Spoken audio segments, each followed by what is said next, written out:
8 Mei vandag, lesing 36, die Eindtyd Diere van Openbaring, en Dirk van Vieren wat praat. Vandagse lesing is nou net 'n baie mooi lesing. Dit is iets wat Daniel geplaas het, maar wat hy gekry het al in Augustus 2018. Was die 17de Openbaring. En dis vir my so mooi, en ek dink ons moet dit net lees en dan net bevestig dat Yeshua se gees ons nooit sal verlaat nie. En al is alle dinge hoe erg, is die gees wat uitgestort is 50 dae na Yeshua se opstanding, is altyd by ons. En ek trek weg daar met 'n gedeelte uit Matteus 13, wel vers 33. 'n ander gelykenis het hy, dis Yeshua, hulle vertel. Die koninkryk van die hemele is so suurdeeg wat 'n vrou neem en in 3 mate meel inwerk totdat sy heeltemal ingesuur is. Nou dit is so 'n diep vers. Ek weet nie hoekom predikante nie oor daai vers praat nie. Want as jy die protestantse manlike God gehad het, dan behoort daar te staan, die koninkryk van die hemele is soos 'n man. Want die Vader is mos 'n man, en die Seun is mos 'n man. En die Heilige Gees is volgens hulle Nederduitse geloofsbelijdenis, en die een wat hulle opgestel het by Nicea, is 'n derde man. Nie iets van die man, dit is 'n derde manlike persoonlikheid. Nou wie is dan die vrou? Wie is die vrou? Nou ja, hierdie suurdeeg, omdat dit verbind word met die hemele, is dit nie sleg nie. Yeshua sê, pas op vir die suurdeeg van die Fariseërs. Maar die suurdeeg van die hemele is die troostergees wat uitgestort is en wat die brood vermeerder. Want brood, as jy nou nie ongesuurde brood wil eet nie, almal het maar brood met suurdeeg geëet deur die eeue heen, dan moet jy dit kry, dan maak dit die brood meer, maar dit maak nie die brood ongesond nie. Die suurdeeg van die Fariseërs het die brood, die ware brood van die hemele totaal en al verrot, sodat niemand dit meer kon inkry en gered word nie. Dis hoekom Yeshua moes kom. En die 3 mate weet ons nou wat dit is. Jy bestaan uit 3, en daar's 3 vlakke van waarheid. So jy is liggaam, siel en gees, en in al 3 daai afdelings van jou moet hierdie meel suurdeeg ingewerk word, want jy is ook 'n brood. As Yeshua brood is, dan is jy ook 'n brood. Jy is nou wel 'n klein brood vergelyking met hom. Hy is die brood van die hemele. En dan moet jy ook die 3 vlakke van waarheid in jou laat oopmaak. Natuurlike waarheid, geestelike waarheid en hemelse waarheid. Dis die 3 vlakke waarin die trooster jou insuur. En jy gaan nie deel van die bruid kan word as nie al 3 jou afdelings waar jy bestaan, liggaam, siel en gees, ingesuur is nie, en jy gaan ook nie bruid word as jy nie die 3de vlak, naamlik die innerlike hemelse vlak van waarheid bereik het nie. Jy kan nie. Dit kan net nie gebeur nie. En dit kry jy hoofsaaklik uit boeke wat Vader vir ons gegee het, wat hy die Nuwe Jerusalem noem, wat dan insluit alle nuwe openbarings na omtrent 1800 wat ons daar het. Eintlik het ons van voor die tyd 1600 al. En dan moet jy hierdie goed kan verstaan. Die belangrikste een is die Nuwe Bybel. Want die Nuwe Bybel en die Gilgal reddingsboei wat hy vir ons uitgegooi het, is een en dieselfde ding. Dit is een en dieselfde. Dit hanteer dinge op die innerlike hemelse vlak. En dit is so hartseer, want die ouens wat dit die moeilikste kan verstaan, is juist die Israeliete wat uitstekend onderrig is in natuurlike waarheid. Maar dan kom jy en jy sien, daar is altyd 2 goed wat vassteek, of 2 goed wat keer dat mense nie die volgende brood kan insuur in sy wese nie. En dit is die verwerping van Yeshua as Immanuel, of as God self, En die tweede ding is die afwesigheid van liefdeswerke. Daai twee goed is dodelik. As jy daai twee goed in jou lewe het, jy's lui, jy lees net Bybel, jy kyk net na jou gesin, jy versorg net jouself, dan sal die innerlike hemelse waarheid nie plek kry in jou nie, want jy is te vol van jouself. En omdat Joshua die enigste een is wat ons in die koninkryk kan kry, as jy hom verwerp, hoe op Gods aarde dink jy kan jy nou daar aankom? Dit is nou logies. Mens kan eintlik nie glo dat mense so dom is. Joshua self sê, ek is die enigste dier. Staan in die Bybel, is nie eens innerlike waarheid nie, sommer net jy kan met jou oë lees. En jy kom nie by die Vader as jy nie deur hom gaan nie. So, dit is die probleme waarmee ons sit. Hierdie boodskap wat ons nou kry is 'n mooi boodskap wat eintlik presies die voorbereiding vir innerlike hemelse waarheid in jouself beskryf. Nou kom ons lees dit, ons Openbaring 17 van Daniël. Skryf neer wat jy sien en skryf dit presies so neer, my kind. Hierdie is my lewende woord in lewende lewe. Ek is spreek. Ek wat brood en wyn gee en gee. My wese word vir hulle openbaar wat my liefhet in daad met liefde bo alle liefde. Net wat ek hier gesê het. As jy nie die liefdeswerke het nie, ekskuus, ek kan jy miskien sommer opstaan en loop of gaan dink maar aan iets anders toe terwyl ons verder werk. Soos 'n vrou,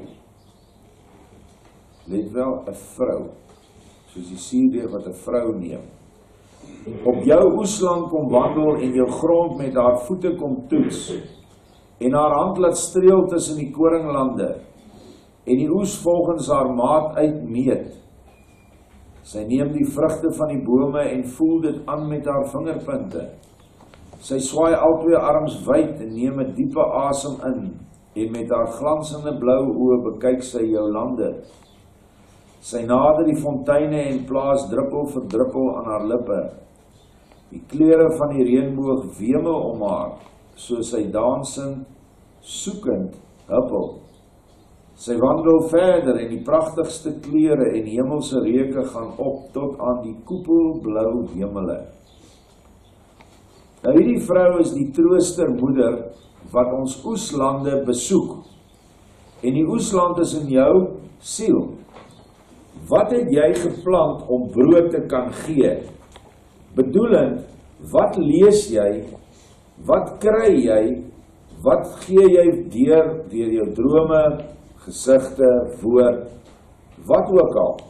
Want dit is jou geestelike oeslande wat sy kom kyk. En koring is die rouproduk van brood. So hier lees ons nou 'n boodskap wat brood is, want dit is brood van Joshua. Maar dit moes kom deur iemand se land, en Vader het in hierdie geval Daniël Grommelaar se land gebruik, om dit vir ons te gee. En nou wandel ons eintlik saam met haar deur sy land. En ons kyk, wat is daar om te eet? En ek dink daar is 'n boek met iets soos 200 visioene, boodskappe, wat visioene insluit.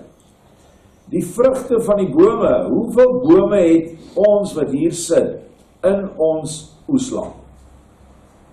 Vrugtebome, vye, druiwe, olywe, granate, appels, word altyd oral in die Bybel word dit beskryf.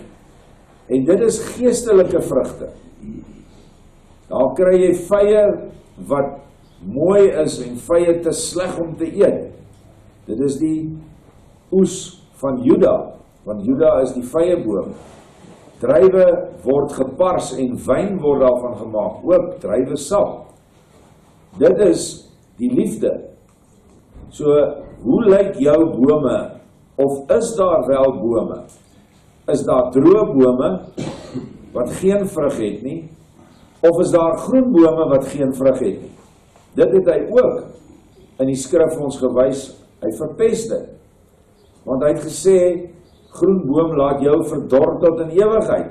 Maar dit was nie die tyd vir vrugte nie. Maar hy het geweet dat hierdie boom nog nooit vrug gedra het. En so kry jy baie groenbome. Hulle het die voorkoms van baie gelowige mense. Hulle is al ewig, is die Here op hulle mond, of Jahwe, maar self doen hy niks. Eintlik kan 'n groenboom erken word dat hy altyd ander ouens se vrugte aanvat. Self dra hy niks. Maar hy het altyd ewig 'n probleem met ander mense se vrugte. Dis te dit en dis te vrot en dis te dat. En jy gee dit nou vir die verkeerde mense. Hulle verdien dit nie, want hulle is nie besny nie, hulle hou nie Sabbat nie, hulle is nie boere nie, maar hulle is Afrikaners, en so gaan dit aan en aan in hierdie volk. Lees maar net van hierdie ouens op Facebook. Maar gelukkig, ek kan nie meer nie, want ek het almal geblok. Ek het niemand is aangestel oor regters in hierdie volk nie. Daar's een regter, en dis die woord wat Joshua gespreek het, dis die regter. En as jy nie doen wat hy gesê het nie, dan het jy nie vrugte nie. Maar die Gees gaan deur jou siel met mooi lig, liefdevol met haar vingerpunte. En sy kyk na jou lande. En sy soek jou fonteine. Nou dit is wat Joshua vir ons in die skrif sê, drink die lewende water. En lewende water sal uit jou vloei. Soos wat jy die Lorberg geskrifte bestudeer, of die ander profesieë, wat veral die Johannes evangelie, wat basies die hele Nuwe Testament, die Nuwe Testament in ons Bybel is eintlik net 2 boeke. Dis Johannes en Matteus. Die een die geestelike diepe, dit is Johannes, en die ander ene meer die geskiedkundige. Maar albei het albei in. Markus en Lukas is kopieë. Markus was nooit 'n apostel nie, en so ook nie Lukas nie. Lukas was 'n vriend van Paulus wat na die tyd gekom het. Goeie werk gedoen, maar ons het net daai geraamte, die 2 evangelies. Nou kom Vader en hy gee 12 boeke, vol van alles wat daar gebeur het, in die kleinste detail, dag vir dag, 3,5 jaar, 1260 dae se inligting, in meestal Joshua se eie woorde. Die volk wil dit nie hê nie. So hoe kan jy die lewende waters laat vloei, as jy nie die lewende waters wil inneem nie? So, dit is die dinge wat sy soek in ons, en dan, die kleure van die reënboog wemel op haar, of om haar. En dit is dan wanneer ek en jy hierdie lande van ons beplant het, en ons boorde is vol vrugte, en die fonteine stroom uit ons uit. Dit is dan wanneer daai reënboogkleure wat daar op die bord is, daai kandelare, die 7, wat dit dan vermeng met die trooster self, want sy is die gewer van alle gees. Die troostergees, wie een is met Joshua, is die stander van daai kandelaar. En al 7 daai geeste vloei uit Joshua en die troostermoeder uit. Daar's nie iets anders nie, maar dit is die vroulike moedergees, die trooster wat hy uitgestort het vir ons, en dit nog bevestig het en gesê het, julle is nie weeskinders nie. Baie van julle weet dit als, maar ek moet dit maar wees sê en wees sê. En as jy nie 'n weeskind is nie, dan beteken dit, jy het of 'n ma of 'n pa. Jou pa het opgevaar en daar's baie getuienis wat dit gesien het. So wat het jy nou? Wat het die apostels gehad 10 dae later? Die uitstorting van die Heilige Gees staan in die Bybel, wat niks anders is as die kragtige uitstorting van die trooster. Was die vroeër eens. Met tyd in die jare het dit swakker en swakker geword, maar sy was altyd daar. En nou aan die eindtyd, laaste 10 jaar, sê maar, kragtige uitstorting. Ons het dit beleef oor hoeveel mense boodskappe begin kry het. Hoe mense begin het om dieper in die skrif in te delf. Dit is die lande waar vrug is, waar gewasse opstaan en wie se fonteine drinkbaar is. Nou, kyk ons verder. Sy sien 'n man met 'n klein tuinvirkie wat werk onder 'n olyfboom en sy gaan na hom toe. Nou die man, waar is hy besig? Hy's besig in sy eie tuin. Sien julle, hy's besig om te werk aan sy siel. Olyfboom is 'n baie belangrike boom. Dit is 'n boom wat olywe voortbring, waaruit olyfolie gepars word, wat altyd verbind word met die krag. So hier het ons 'n ou wat nou al 'n redelike goeie boord het. Olywe vat nogal lank om te dra, En hy is nou besig met die rouproduk, as ek dit so kan sê, van die krag, van die hemelse krag wat ons soek, of anders gestel die rouproduk van die wedergeboorte. Want wedergeboorte is gelyk aan krag, dis wat dit is, dis Yeshua in jou. Die man laag knielend in die grond geware reuk, die smaaklikste reuk, en lig sy hoof op. Die vrou vra vir die man, geliefde man, waarmee is jy so knielend besig? En die man sê vir haar, ek het gou die laaste bossie uitgehaal en teruggegee aan my vader. Ek neem aan die bossie was onkruid.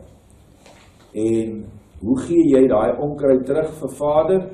Deurdat jy vergifnis vra en dan neem hy jou sonde op hom. Want onkruid is gelyk aan sonde. Dit is goed wat nie in ons land moet wees nie. Nou hierdie man is ver heen al, hy het die laaste bossie gegee.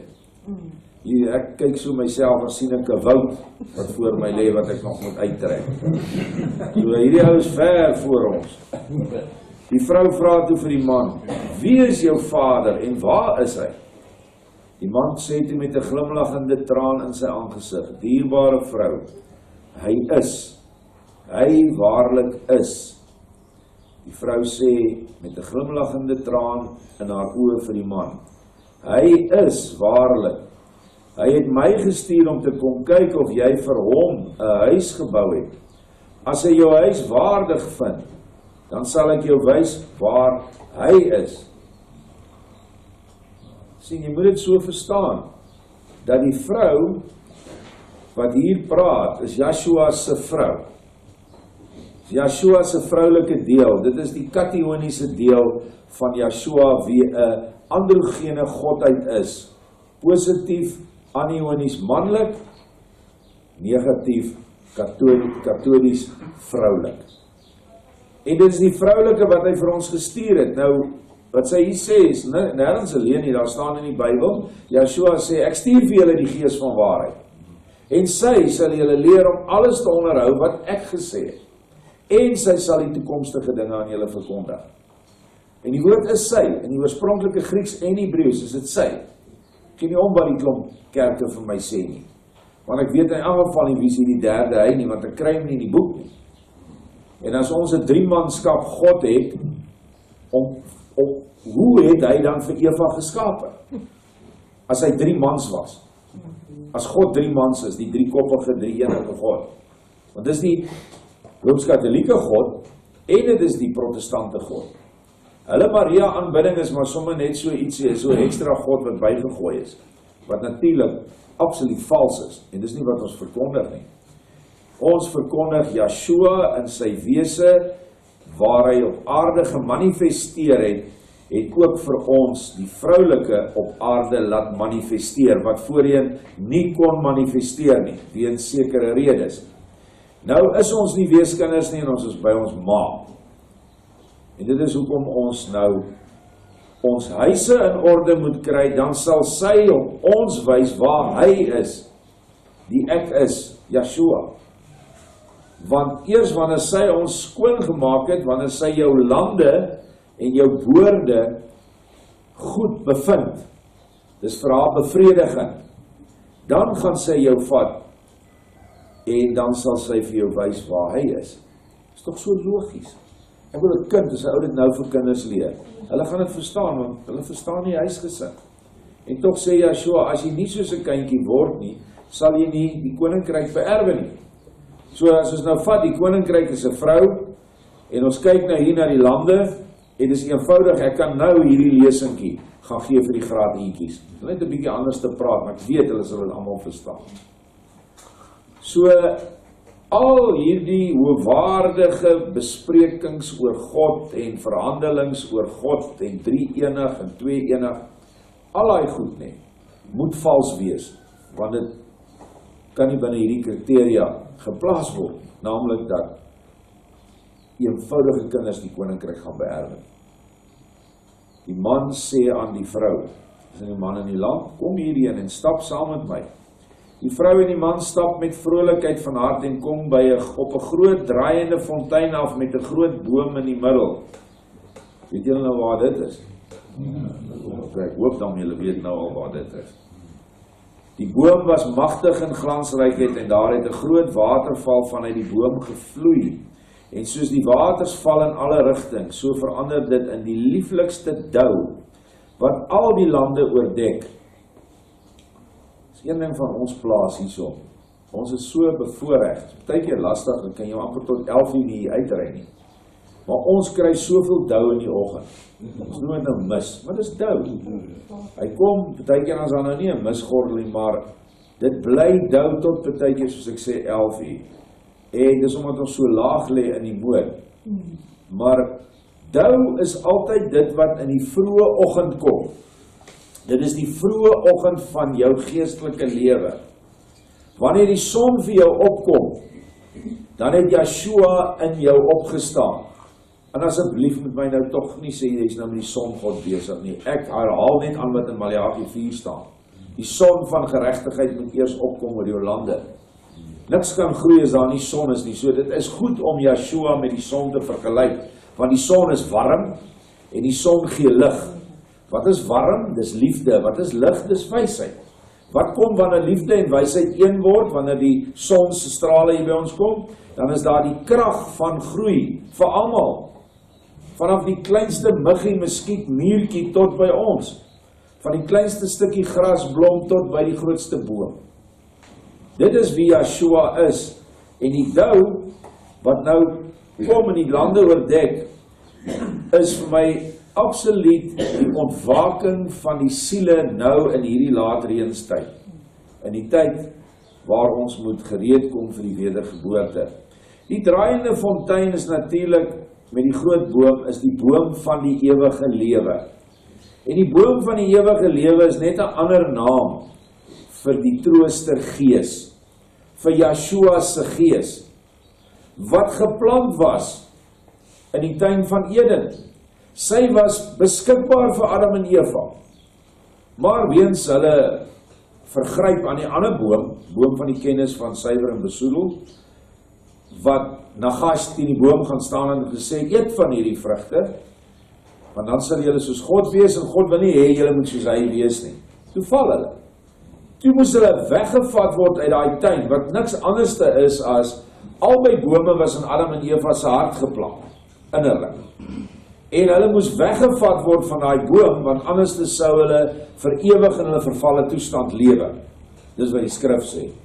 En daarom het Vader hulle uit daai dimensie waar hulle liggame gehad het, waar hulle gekommunikeer het met engele, waar hulle werklik verheerlikte wesens was, moes hy hulle wegvat en na die oppervlak hier na ons toe bring, na die derde dimensie toe, sodat hulle vlees kon aanneem.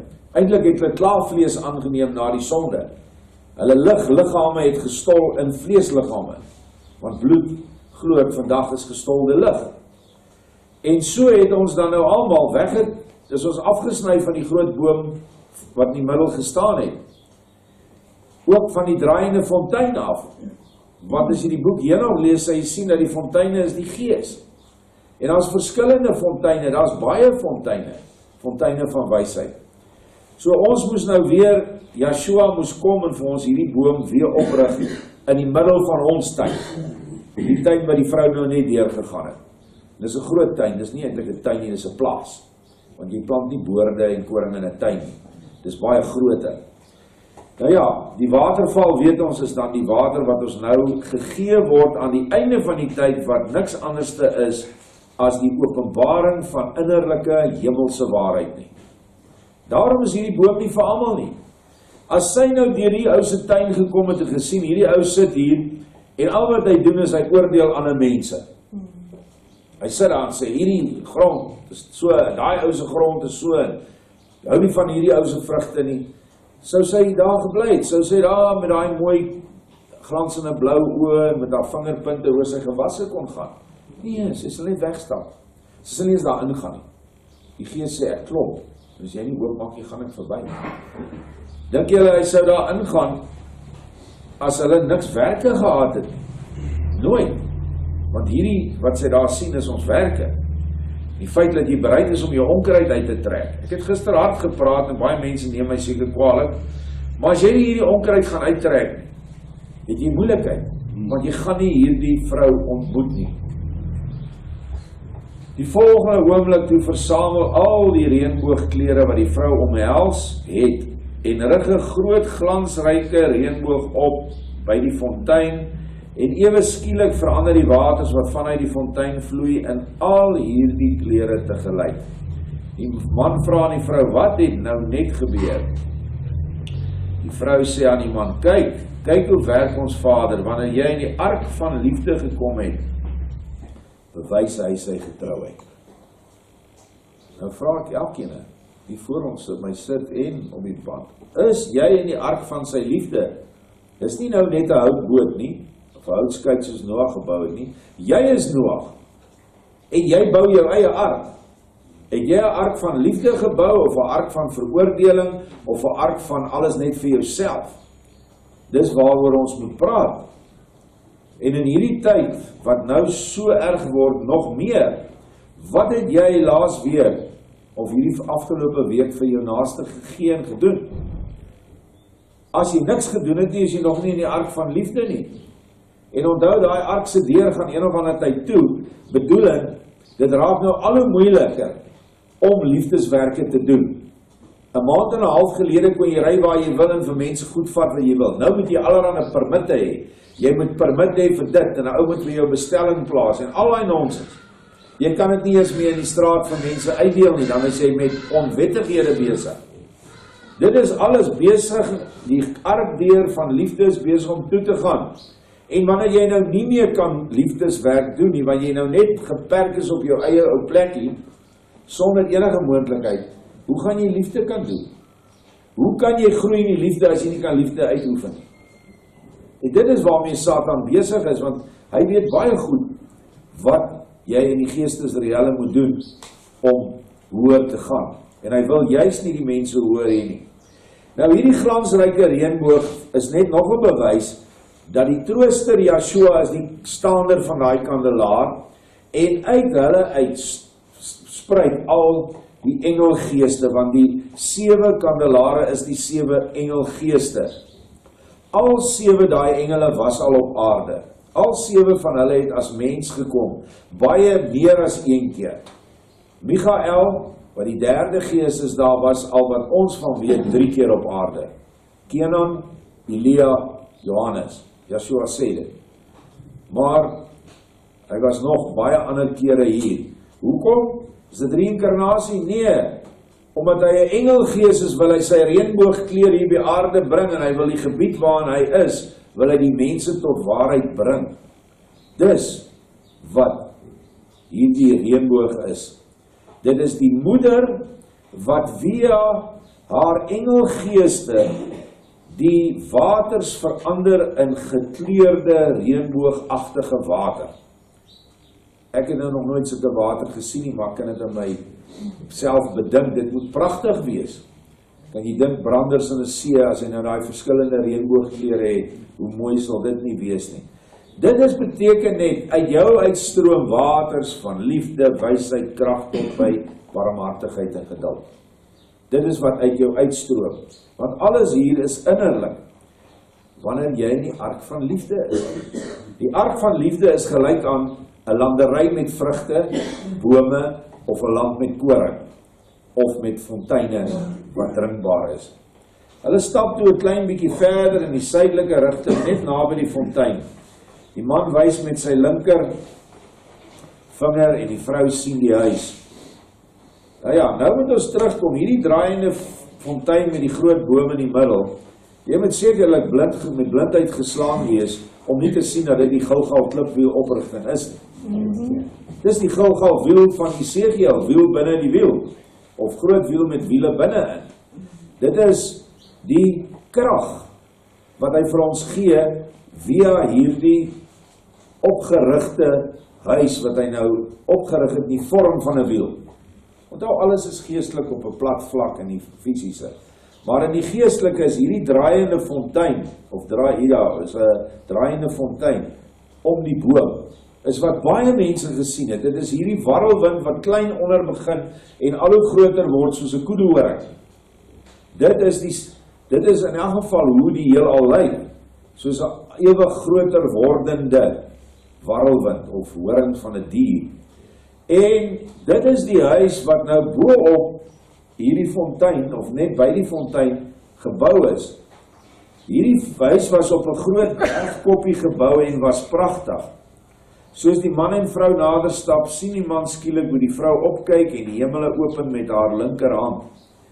Met haar regterhand wys, wat reguit wys na een van die hoeke van die huis. Die man sien toe 'n baie lang leer wat neerdaal vanuit die hemel en hy sien hoe daar engele op en af klim, heen en weer.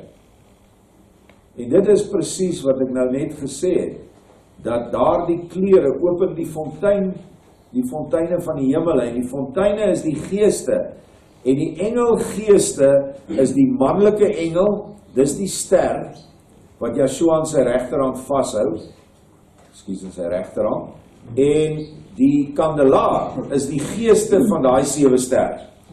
So, in eenvoudige taal is die sterre die manlike engel, Michael, Raphael, Gabriel ensovoorts, maar die kandelaar is die vroulike. Die man kan nie in my inkom soos wat die vroulike engelgees in ons kan inkom nie. Sy is so ontwerp om jou te vul. Dis hoekom ons praat, ons is met die gees vervul. Ek is nie nou met Michael vervul, die manlike nie. Ek is met sy gees vervul, wanneer ek die krag ontvang, want hy is die engel van die krag. Nou hierdie bergkoppie, weet julle ook daarom nou sekerlik as jy nou lees, watter koppie is dit? Dis die berg Sion. Waar is die berg Sion? Baie mense dink is net agter Lichtenburg. Maar hulle praat aardse taal, en hulle wil almal daar by mekaar kom. Ek sien nou laas hierdie week, hoe ouens gaan nog, ja die leier gaan nog by Lichtenburg gekies word. Kom by, raak geestelik wakker. Lichtenburg is die fort van die lig, dis Yeshua. En by Yeshua sal jou koppie, sal jy geklim het, en raai wie's bo die koppie, staan in Openbaring 14. Die leier van die boerevolk, die man met die bruinpak, en die man met die gryspak, en die man met al die 7 reënboogklere pakke aan. Net een. En dit is die leier. Hy is die leier, wanneer jy die dag bo op jou koppie kom. Op die oomblik worstel ons nog, vandag klim ons 10 tree, môre val ons weer 5. En so gaan ons voort, want dit is moeilik. Maar hier, die man is klaar bo. En daar sien hy die leer, dieselfde leer wat Jakob gesien het by Bethel. Hy het die plek Bethel genoem. Wat is Bethel? Wat beteken dit? Huis van El, huis van God. En nou sê sy het na so 'n huis toe gestap. Dit is Bethel. Dit is die man se innerlike Bethel. Omdat sy landerye reg was, het hy sy huis is skoon. Sy kan nou daar aangaan. Sy kom wys hom, hoe lyk dit in sy huis? Skielik kom Johannes aangehardloop, met 'n jonge kindjie wat saam lagend hardloop, agter verby hulle, reguit in die rigting van die draaiende fontein. Skielik is daar 'n groot opry van klanke en 'n magtige dreuning van ramshoring geblaas vanuit die hemele. Nou Johannes wat ek hier sien is die voorloper. Dink Bertha praat van die voorloper as Johannes. Of die Johannes voorloper 'n mens, 'n enkel mens is, en of dit die bruid se eerstelinge is, ek gaan nou nie sê, dis 'n klip uitgekap nie, maar ek het begin idee kry dat die eerstelinge van die bruid is Johannes die voorloper. Want hulle kry die Elia gees eerste, en dit is Michael, dis die krag. Want sover tot nou toe het ons nog nie 'n Johannes spesifiek gesien nie, en nou die jonge kindjie wat saam met die voorloper loop, is dit nie nou die reeds wedergebore eerstelinge van die bruid nie, want die wedergeboorte word vergelyk met 'n vrou wat geboorte gee. Hier is nou nie meer 'n babatjie nie, hierdie kindjie kan al hardloop. So dit sê dan vir my, as dit die eerstelinge van die bruid se wedergeboorte voorstel, is hulle al redelik ver gevorder, hier waar ons nou lees. En in die rigting van die draaiende fontein. En dit sê dan vir my dat dit weer eens deur Gilgal gaan plaasvind. Skielik is daar 'n groot opry van klanke en 'n magtige dreuning van ramshoring geblaas vanuit die hemele. Die vrou gryp die man se hand en begin loopdans met opgewondenheid. Die hele atmosfeer begin verander in hemelse kleure en substans. Dit is verheerliking. Dit is oorgang van aardse na hemelse. Die man sien toe duisende jong kindertjies. Hy kon hulle nie tel nie. Al hierdie kindertjies is by hierdie fontein versamel. En die man vra toe vir die vrou, wat is aan die gang daar? Wat doen al hierdie kindertjies? En wie is daar die vrou by die fontein? Die vrou draai om en die sê vir die man met erns, geliefde man, kyk mooi. En die man sien toe wat binne in die dou van die fontein plaasvind. En hy sien hoe 'n vrou melk en heuning vir die kindertjies gee. Die vrou by die man sê toe vir hom, nou let mooi op wat jy sien. En die volgende oomblik sien die man 'n wolkkolom neerdal oor die hele gansende draaiende fontein. Nou ja, wat is nou by die fontein? Duisende kindertjies. Nee? Skielik weer klink die stem van Dawid. En die man sien toe hoe die boekrol van die psalms geopen word in die hemele. En die man sien ook 'n ander boodskapper met nog 'n ander boekie in sy hand. Wanneer die psalms oopgemaak word in die hemele, is dit die hemele van jou eie innerlike wese. En hierdie ander man met 'n boekie in sy hand, kan ek nie anders te sien as die een in Openbaring 10, wat 'n boekie in sy hand kry. 'n Engel gee vir hom 'n boekie, en dan sê hy, laat die 7, dis nou 10 donderslae, 7 of 10 donderslae slaan, en die boekie word dan geopenbaar, soet in die mond, bitter in die maag. Die wolkkolom begin toe stadig haarself lig soos wind, wat onder 'n veertjie versamel. Soos die wolkkolom begin opwaarts beweeg, sien die man toe 'n man, hoofletters, wat uit die boekie lees, wat in die boodskapper se hand was. En hierdie man is Joshua, wie waardig is om die boek oop te maak. Ons sing dit, wie is waardig om die boek oop te maak. Die vrou by die man sê vir hom, aan die kindertjies behoort die koninkryk van sy hemele, aan hierdie kindertjies wat hulle laat besny het voor die Jordaan geopen was. Nou iemand wat dit nou gaan lees, wat in die kerk sit, sal sê, gooi weg, hierdie mense is nog by die ou verbond. Kom by, die Jordaan is die grens tussen geestelike en hemelse waarheid. Dis die grens tussen Sinaï bedeling en Kanaan bedeling. Die ewige Kanaan wat Abraham uitgesien het om in te gaan, was nie die Kanaan waar die volk deur is by die Jordaan nie. Daardie Kanaan het Abraham deurgegaan toe Joshua neerdal na sy kruisiging. En hy in die hel kom en die klomp wat daar sit opneem na die paradys toe. Toe gaan Abraham deur die Jordaan, wie Joshua is, en hy neem hom in die ewige Kanaan in. En dis presies wat hier staan. Die kindertjies wat hulle harte vir Joshua besny het, want dis die lam wat geslag is by Gilgal in Joshua se tyd, by die Jordaanrivier. Die vader was nie geslag nie. Dit was die lam, die vleesgeworde vader wat geslag moet word, wie se bloed aan jou deurposte van jou hart moet wees. Dit is dan die besnydenis van die hart. En geen mens kan sê sy hart is besny as hy Joshua verwerp nie. Geen mens kan sê sy hart is besny as sy hart nie omgee vir ander mense nie. Dan moet hy nog opstaan van die klipwiel af. Want die klipharte is wat daar neergesit is. Wat eintlik maar veronderstel dat jy jou hart van klip sal verander in 'n hart van vlees. Dit is dan as jy 'n kindertjie. Die volgende oomblik sien die man hoe al die kleure van die reënboog versamel op 'n kandelaar in hierdie man se hand. Hy sien hoe hierdie man brood en wyn uitdeel vir al die kindertjies. Hy sien ook 2 ander mans saam met hom. Die man vra vir die vrou, wie is hulle saam met die vrou daar wat so glansryk in liefde is? Die vrou sê vir die man met die kandelaar, dit is hy geliefde man, die man van Jerusalem, hy wat alles begin het. Kyk na sy handpalms, dit was vir jou.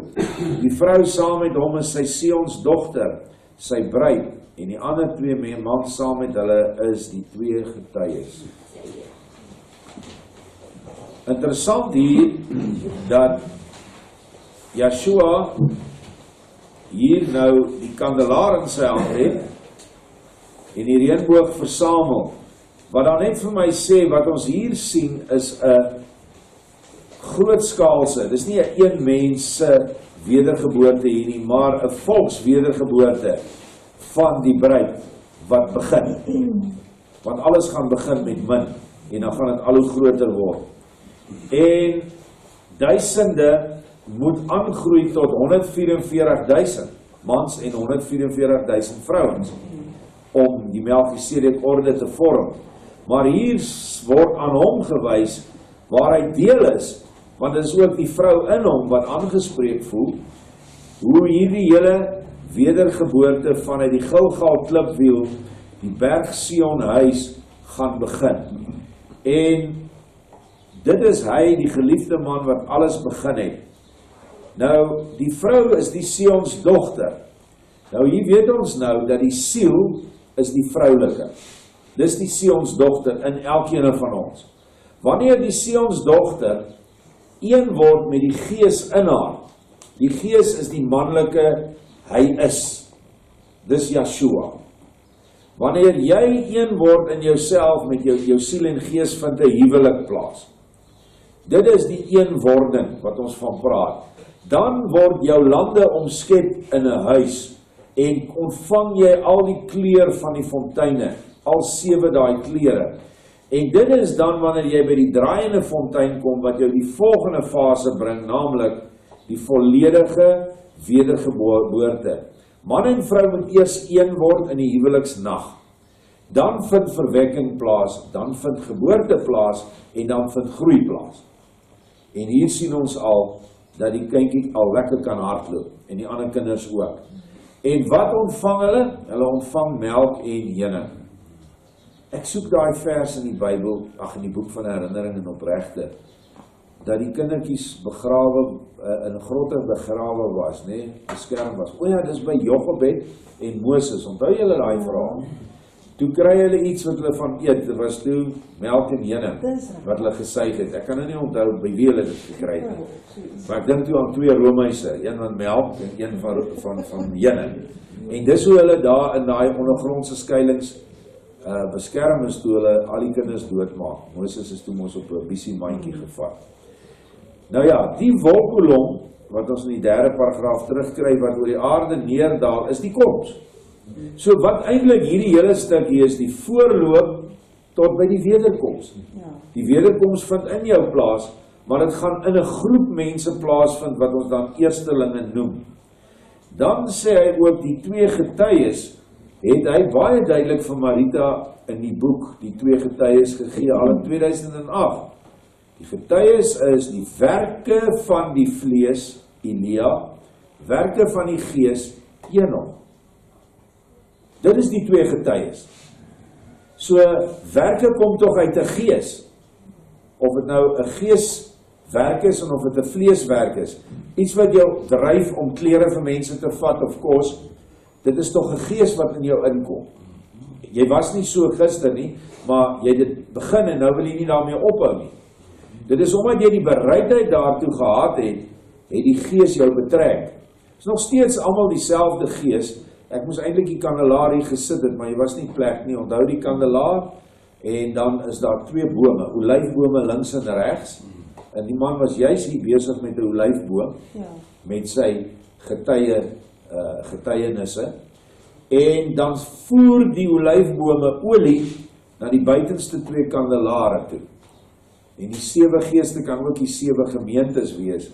En dan word daardie olie verheerlik. Net soos wat water in wyn verander die olie wat in die gewone olie in die kandelaar, wat seker nou maar gewone lampolie is, kry nou goue olie. Dit staan in Sagaria 4, kan jy daar gaan lees. En dit is dus alles in ons. So wanneer jy die kandelaar in jou opgestaan het, wanneer die staander Yeshua en die trooster in jou huis kon ingaan, ontvang jy al hierdie goed, sowel as die werke van gees en vlees. En ek kan net getuig hoe goed Vader vir ons is, omdat hierdie gemeente, hierdie groep, hierdie Philadelphia ark, almal, al is jy die ou wat die vrot appels en die vrot dit moet gaan uitsoek tussen die goeie goed, sodat die goeie goed gewas kan word en na jou volk toe kan gaan, is dit werke van die vlees. En as jy dit met 'n goeie hart doen, dan doen jy ook werke van die Gees. As jy daar staan en vloek elke dag wat jy daar moet sit tussen die vrotgoed, nou ja, gaan jy nie eintlik die beloning kry nie. Jy gaan die einde van die week 'n paar sent kry, ja, dis al. So, ons kan werklik sê, in hierdie tyd as ek terugkyk, dat ek na die seëninge kyk, dat dit net ongelooflik is. Of kom ons noem dit gelooflik, nee. En ons dank Vader daarvoor, en ons wil nog groter gaan, want die oproepe vir hulp hou nie op nie. Maar net soos getrou soos Joshua is, alwel dorpe ons vir kos, en dit het gebeur, en ons het eergister by 'n dorp gaan aflewer. En daai mense was so dankbaar. En ek wil dit net hier vir die lesing noem, as mense naby die Vierfontein is, dit is 'n klein ou myndorpie, buitekant op nie daarom, Stilfontein. Vat vir hulle kos, die mense het niks. Dis ou mense, hulle het regtig, hulle kry swaar. Maar nou ja, dis hoe ver ons mense het van die Gilgal klipwiel, hulle is nou besig, maar weer eens, om 'n dorp kos te gee is nie een mens se werk nie, dis 'n groep mense se werk. Daarmee sluit ek af.